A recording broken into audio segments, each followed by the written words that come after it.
श्रीराम श्रीमते रामानुजाय नमः श्रीरामाय नमः श्री हनुमत्परब्रह्मणे नमः श्रीमद्भद्राचल क्षेत्र गौतमी तीरवासिनं आश्रिताभेदातारं आंजनेयं नमाम्यहं। प्रिय भगवद्बंधुవులారా, ఈరోజు భాద్రపద శుద్ధ పాడ్యమి విశేషమైనటువంటి మాసం. ఇది శ్రావణ మాసానంతరం శ్రావణ మాసంలో విశేషంగా లక్ష్మీ అమ్మవారికి కుంకుమార్చనలు, ముత్తైదువులకి వాయనాలు విశేషంగా జరుపుకున్నారు మన మహిళా మనులంతా. తదుపరి వెంటనే భాద్రపద మాసం. ఈ భాద్రపద మాసంలో పౌర్ణమి రోజు పూర్వభాద్ర నక్షత్రం కానీ ఉత్తరాభాద్ర నక్షత్రం కానీ వస్తుంది. దానివల్ల దీనికి భాద్రపద మాసం అంటారు. ఈ భాద్రపద మాసంలో విశేషమైనటువంటి పండుగలు ఉన్నాయి. భాద్రపద శుద్ధ చవితి వినాయక చవితి, బహుళపక్షం నుంచి కూడాను పితృపక్షాలు, మహాలయ పక్షాలు అంటారు, పితృదేవతారాధన. 15 రోజులు బహుళపక్షంలో పాడ్యమి నుంచి అమావాస్య వరకు వచ్చే తిథులలో మన తల్లిదండ్రులు వైకుంఠానికి చేరిన తిథిని, ఆ తిథిని గుర్తించి ఆ మహాలయ పక్షంలో దానం కానీ, పిండ ప్రదానం కానీ, అర్ఘ్య ప్రదానం కానీ, లేదా స్వయంపాక దానం కానీ, వస్త్రదానం, క్షత్రము అంటే గొడుగు, చామరము, విసనకర్ర, పళ్ళు ఇవేవైనా దానం చేసినా ఈ మహాలయ పక్షంలో పితృలోకంలో సాక్షాత్తు వైకుంఠంలో ఉన్నటువంటి పితృదేవతలకు అందుతాయి అని చెప్పేసి మన పెద్దవాళ్ళు ఆచార్యులు చెప్తారు. కనుక మహాలయ పక్షానికి విశేషమైనటువంటి ప్రాధాన్యత ఉంది. ఇకపోతే ఈరోజు మనం కలుసుకున్న కార్యక్రమం ఏంటంటే అన్నదానం. అన్నదానం అంటే ఏమిటి, ఎందుకు చేయాలి, చేస్తే దేవాలయాల్లో మాత్రమే ఎందుకు చేయాలి అని మనం ఈరోజు అనుకున్నట్లయితే, దాని గురించి మనం ఒకసారి అవలోకనం చేసినట్లయితే, అన్నాత్ భవంతి సర్వభూతాః, అన్నం నుంచి సర్వప్రాణులు కూడా పుడతాయని మనకు భగవద్గీతలో చెప్పారు. ఆ అన్నము పర్జన్యం అంటే మేఘం వల్ల ఉద్భవిస్తుంది. అంటే వర్షాలు పడితే భూమి సస్యశ్యామలమై పంట చక్కగా పండి దాన్ని వచ్చినటువంటి యొక్క అవన్నీ కూడాను అన్నానికి సంబంధించి కూరగాయలు, అన్నము, వడ్లు ఇవన్నీ కూడా వండి చేస్తాం. ఆ మేఘము యజ్ఞము ద్వారా ఉద్భవిస్తుంది. యజ్ఞము అంటే మనం నిత్యం చేసేటువంటి యజ్ఞాలలో ఉన్నటువంటి యొక్క హవిస్సు, ఆ పొగ ద్వారా మేఘాలు ఏర్పడి సస్యానుకూలంగా అంటే పాడి పంటలకు అనుకూలంగా మేఘాలు ఏర్పడతాయి. ఆ యజ్ఞం దేనివల్ల సంభవిస్తుంది? కర్మ వల్ల, అంటే మనం చేసేటువంటి మంచి కార్యక్రమం.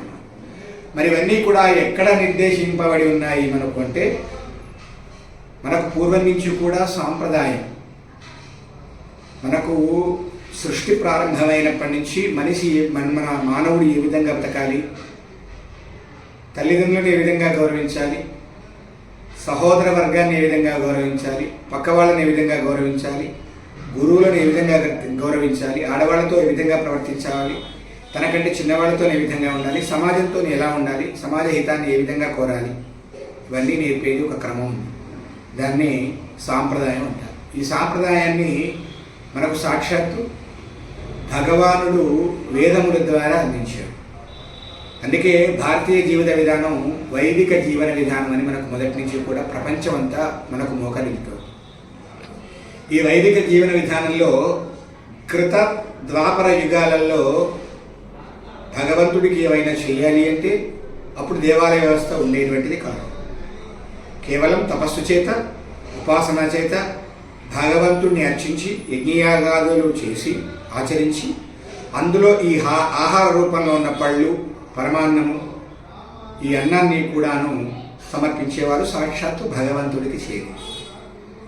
రాను రాను కలియుగంలో కలి ప్రభావం చేత భగవంతుడు అర్చనామూర్తిగా మనందరినీ ఉద్ధరించడానికి దేవాలయాల్లో ఉన్నాడు.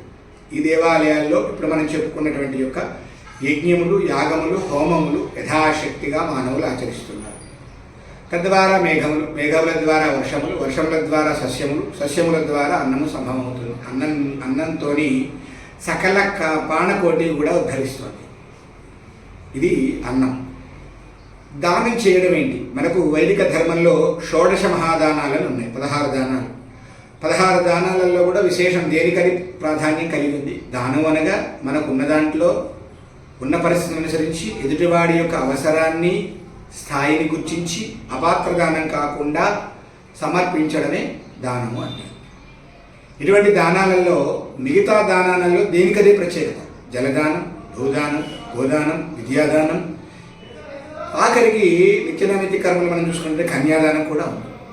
అయితే ఇవన్నిటికి కన్నా కూడాను మనిషి నిలబడాలి అంటే, మనిషి అనేటువంటి వాడు అన్నమయ కోశం అంటారు. ఆహారం పడితేనే మానవుడు, ఏ జీవైనా సరే, ప్రాణం ఉన్న జీవి ఏదైనా సరే ఆహారాన్ని స్వీకరిస్తేనే అది బతుకుతుంది, జీవం ఉంటుంది. కనుక అన్నదానం గొప్పది. షోడశ దానాలలో అన్నదానం గొప్పది. మనం చేసేటువంటి నిత్యం చేసే ఇంట్లో యజ్ఞయాగాది కర్తవులన్నీ కూడా చేస్తాం. చేయగానే బంధువుల్ని, బ్రాహ్మణులు, శ్రేయోభిలాషులు, బంధుమిత్రులను పిలుచుకుని యథాశక్తిగా అన్నదానం చేస్తాం. పితృ కార్యక్రమాలప్పుడు, తల్లిదండ్రులు గతించినప్పుడు వారికి కార్యక్రమాలు విధిగా ఆచరించి పితృదేవతల యొక్క ఆత్మ సంతృప్తి చెందడానికి అన్నదానం చేస్తాం. ఎందుకు అంటే పితృదేవతల ఆత్మ 4 రూపాలుగా వస్తుందని మనకు పెద్దవాళ్ళు చెప్తారు. కేచరం అంటే ఆకాశంలో, కే అంటే ఆకాశం, చర అంటే చరించేది, ఆకాశంలో తిరిగే పక్షుల రూపంలో దానికి పిట్టకు వేస్తాం.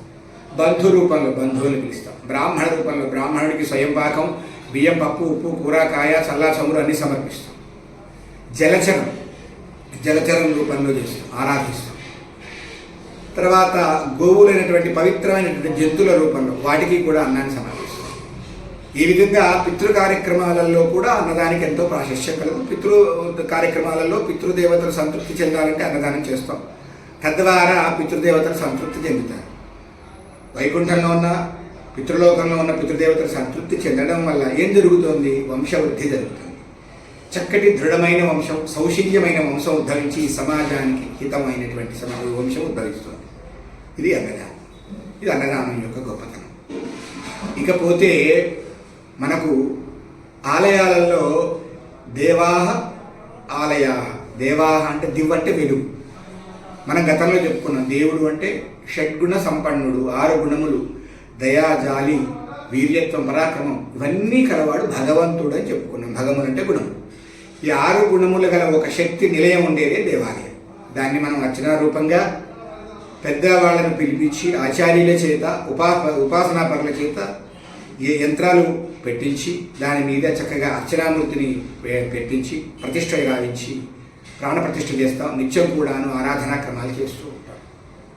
నిత్యం కూడాను ఆరాధన వైదికంగా జరుగుతూ ఉంటుంది. యజ్ఞయాగాది క్రియలు జరుగుతూ ఉంటాయి. తద్వారా ఒక శక్తి ఉద్భవిస్తుంది అక్కడ. ఆ ఉద్భవించడం ద్వారా దేనికి ఉద్భవిస్తోంది? ఒక అర్చకుడికి ఉపయోగమా, లేకపోతే దేవాలయం కట్టిన యజమానికి మాత్రమే ఉపయోగమా, లేదా దేవాలయం ఉన్నటువంటి వీధికి మాత్రమే ఉపయోగమా? కాదు, సమాజానికి మొత్తం కూడా ఉపయోగం. ఎందుకు? ఎలా? నారాయణాహ నర సమూహమునకు అధిపతి నారాయణుడు, విష్ణువు వ్యాపించి ఉన్నవాడు. ఇంత స్పష్టంగా మనకు సాంప్రదాయం చెబుతోంది. భగవంతుడు ఎక్కడ ఉన్నాడయ్యా అంటే మనందరిలో ఉన్నాడు, మనతో పాటు ఉన్నాడు, మనలో ఉన్నాడు.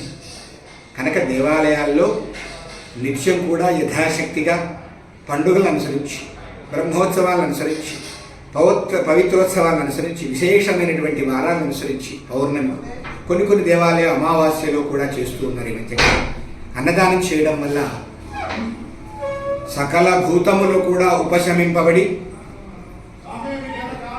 ఈ అన్నదానం వల్ల సకల సృష్టి కూడా సంతృప్తి చెందుతుంది అని చెప్తూ ఉన్నారు. అంతేకాకుండా మనకు ప్రస్తుతం చూసుకున్నట్లయితే ఉభయ రాష్ట్రాల్లో కూడా మనకున్న సమాచారం మేరకు హరే కృష్ణ హరే రామ ఈ సొసైటీ వాళ్ళు, అంటే ఇస్కాన్ వాళ్ళు, ఉభయ రాష్ట్రాలలో ఒక 100 రూపాయలు ఖర్చు అయితే దాదాపు 90 రూపాయలు వాళ్ళు ఖర్చు పెట్టుకొని ఆసుపత్రుల ముందు, పెద్ద పెద్ద హాస్పిటల్స్ ముందు వాళ్ళు అన్నదానం చేస్తూ ఉన్నారు.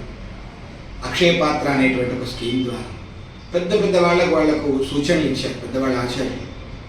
అంటే ఎంత గొప్పనైన విషయం. మరి ఎందుకు అన్నదానానికి ఇంత ప్రాధాన్యం అంటే మనకు భగవద్గీతలో మనం చాలా లోతుగా వెళ్ళవలసిన అవసరం లేదు. భగవద్గీతలో భగవంతుడు ఏం చెప్పాడు? కృష్ణ భగవానుడు ప్రతి వాడికి ఆకలి రూపంలో నేను వెలుగుతూ ఉంటాను. ఆకలిని ఉపశమింపజేస్తే యజ్ఞయాగాది క్రియలు చేసినట్టు అని చెప్పాను. అంటే మన భారతీయ వైదిక ధర్మంలో, హైందవ ధర్మంలో విశేషమైనటువంటి యొక్క విధానం ఉంది. ఏంటి అంటే పక్కవాడి హితం, సమాజ హితం, ముందు కుటుంబం, పటిష్టమైన కుటుంబ వ్యవస్థ, తండ్రి సోదరుడు, అన్నదమ్ముడు, పెద్ద చిన్న విలువలు, ఆ తదుపరి పక్కవాడు, ఆ తదుపరి మంచి గ్రామం, మంచి సమాజం, తద్వారా భారతదేశం, దృఢమైన భారతదేశం, ఒక దృఢమైన సాంప్రదాయం, దీనికి ఒక వ్యవస్థ, ఆలయ వ్యవస్థ. ఈ విధంగా మనకు అన్నదాన కార్యక్రమాన్ని ప్రతి క్షణం, ప్రతి నిత్యం కూడా మన ఇంట్లో కూడాను భోజనం చేసేప్పుడు బ్రాహ్మణులైతే చక్కగా పరిశేచనం చుట్టి, గాయత్రి మంత్రంతో పరిశోచనం చుట్టి, తీర్థం తీసుకొని, పెరుమాళ తీర్థం తీసుకొని అన్నానికి నమస్కారం చేసుకొని ఒక ముద్ద పక్కన ఉంచి భోజనం ఆరంభం చేస్తారు. వ్యవసాయదారులు, మిగతా వాళ్ళంతా కూడా, బ్రాహ్మణేతరులు కూడా అన్నం తినే ముందు అన్నానికి నమస్కారం చేసుకొని, వాళ్ళ పెద్దవాళ్ళకు నమస్కారం చేసుకొని అన్నాన్ని తినడం ఆరంభం చేస్తారు. ఇది మన నరాల్లో రక్తంతో జీర్ణించుకున్న సాంప్రదాయం. ఇంత విశేషమైన ప్రక్రియ వల్ల భగవంతుడు ఏ విధంగా చెప్పాడు, ప్రతివాడికి గుండె కింద అత్యతిష్ట దిశాంగుళం పురుష ఏవేదరు. ఇది వేదంలో మనకు పురుష సూక్తంలో చెప్పినట్టు ప్రతి వ్యక్తికి గుండె కింద బొడ్డు పైకి, నాభికి పైకి 10 అంగుళాల పైన వెలుగుతూ ఉంటాను జఠరాగ్ని రూపంలో అని చెప్పాడు. కనుక పక్కవాడికి అన్నదానం చేస్తే పక్కవాడి కడుపులో ఉన్నటువంటి వాడి రూపంలో ఉన్న పెరుమాళ్లకు, పరమాత్మకు, భగవాన్ విష్ణుడికి మనం నైవేద్యం పెట్టినట్టు. ఈ భావన మనకు కలిగినట్లయితే ఎటువంటి కుల వ్యవస్థ, వర్ణ వ్యవస్థ, మత వ్యవస్థ లేదు. ఇది పూర్వం నుంచి కొన్ని కోట్ల సంవత్సరాల నుంచి భారతదేశంలో హైందవ ధర్మం చెబుతోంది. విశేషమైంది ఇది అన్నదానం యొక్క యథాశక్తి ప్రక్రియ. నాకున్న పరిజ్ఞానం చెప్పాను. ఇకపోతే